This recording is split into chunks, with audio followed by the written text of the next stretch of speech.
dari Yudas, hamba Yesus Kristus, dan saudara Yakobus.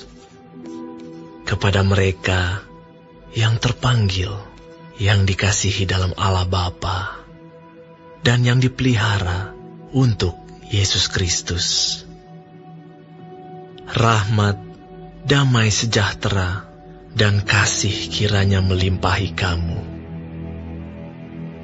Saudara-saudaraku yang kekasih, sementara aku bersungguh-sungguh berusaha menulis kepada kamu tentang keselamatan kita bersama, aku merasa terdorong untuk menulis ini kepada kamu dan menasihati kamu, supaya kamu tetap berjuang untuk mempertahankan iman yang telah disampaikan kepada orang-orang kudus.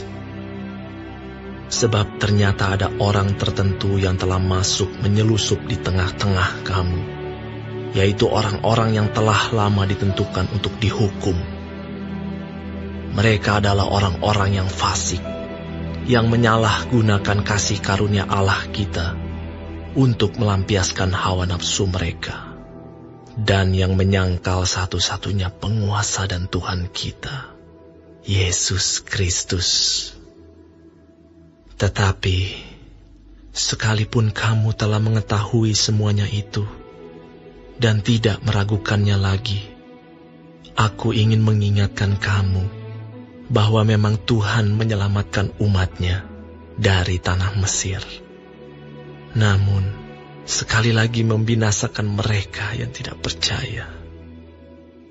Dan bahwa Ia menahan malaikat-malaikat yang tidak taat pada batas-batas kekuasaan mereka, tetapi yang meninggalkan tempat kediaman mereka, dengan belenggu abadi di dalam dunia kekelaman, sampai penghakiman pada hari besar, sama seperti Sodom dan Gomora dan kota-kota sekitarnya, yang dengan cara yang sama melakukan percabulan dan mengejar kepuasan-kepuasan yang tak wajar, telah menanggung siksaan api kekal sebagai peringatan kepada semua orang.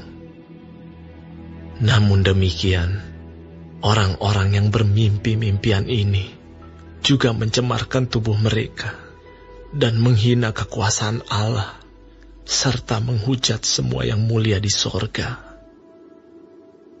Tetapi penghulu malaikat, Mikael, ketika dalam suatu perselisihan bertengkar dengan iblis mengenai mayat Musa, tidak berani menghakimi iblis itu dengan kata-kata hujatan, tetapi berkata, "Kiranya Tuhan menghardik engkau."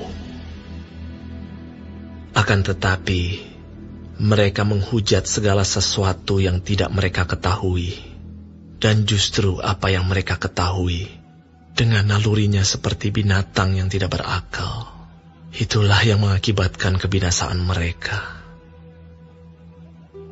Celakalah mereka, karena mereka mengikuti jalan yang ditempuh Kain, dan karena mereka, oleh sebab upah, menceburkan diri ke dalam kesesatan Bileam, dan mereka binasa karena kedurhakaan seperti Korah. Mereka inilah noda dalam perjamuan kasih-Mu, di mana mereka tidak malu-malu melahap dan hanya mementingkan dirinya sendiri. Mereka bagaikan awan yang tak berair, yang berlalu ditiup angin. Mereka bagaikan pohon-pohon yang dalam musim gugur tidak menghasilkan buah, pohon-pohon yang terbantun dengan akar-akarnya dan yang mati sama sekali. Mereka bagaikan ombak laut yang ganas, yang membuihkan keaiban mereka sendiri. Mereka bagaikan bintang-bintang yang baginya telah tersedia tempat di dunia kekelaman untuk selama-lamanya.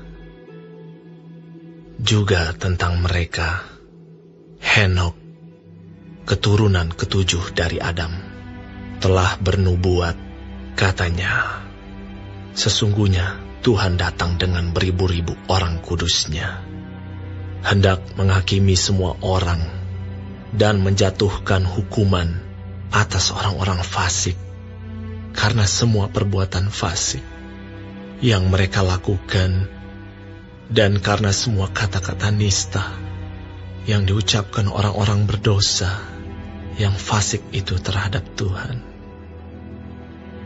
Mereka itu orang-orang yang menggerutu dan mengeluh tentang nasibnya. Hidup menuruti hawa nafsunya, tetapi mulut mereka mengeluarkan perkataan-perkataan yang bukan-bukan, dan mereka menjilat orang untuk mendapat keuntungan. Tetapi kamu, saudara-saudaraku yang kekasih, ingatlah akan apa yang dahulu telah dikatakan kepada kamu oleh rasul-rasul Tuhan kita, Yesus Kristus. Sebab mereka telah mengatakan kepada kamu, menjelang akhir zaman akan tampil pengejek-pengejek yang akan hidup menuruti hawa nafsu kefasikan mereka. Mereka adalah pemecah belah yang dikuasai hanya oleh keinginan-keinginan dunia ini dan yang hidup tanpa Roh Kudus. Akan tetapi kamu, saudara-saudaraku yang kekasih, bangunlah dirimu sendiri di atas dasar imanmu yang paling suci, dan berdoalah dalam Roh Kudus. Peliharalah dirimu demikian dalam kasih Allah sambil menantikan rahmat Tuhan kita, Yesus Kristus, untuk hidup yang kekal. Tunjukkanlah belas kasihan kepada mereka yang ragu-ragu. Selamatkanlah mereka dengan jalan merampas mereka dari api. Tetapi tunjukkanlah belas kasihan yang disertai ketakutan kepada orang-orang lain juga. Dan bencilah pakaian mereka yang dicemarkan oleh keinginan-keinginan dosa. Bagi Dia yang berkuasa menjaga supaya jangan kamu tersandung, dan yang membawa kamu dengan tak bernoda, dan penuh kegembiraan di hadapan kemuliaan-Nya, Allah yang Esa, Juru Selamat kita oleh Yesus Kristus, Tuhan kita. Bagi Dia adalah kemuliaan, kebesaran, kekuatan, dan kuasa, sebelum segala abad, dan sekarang, dan sampai selama-lamanya. Amin.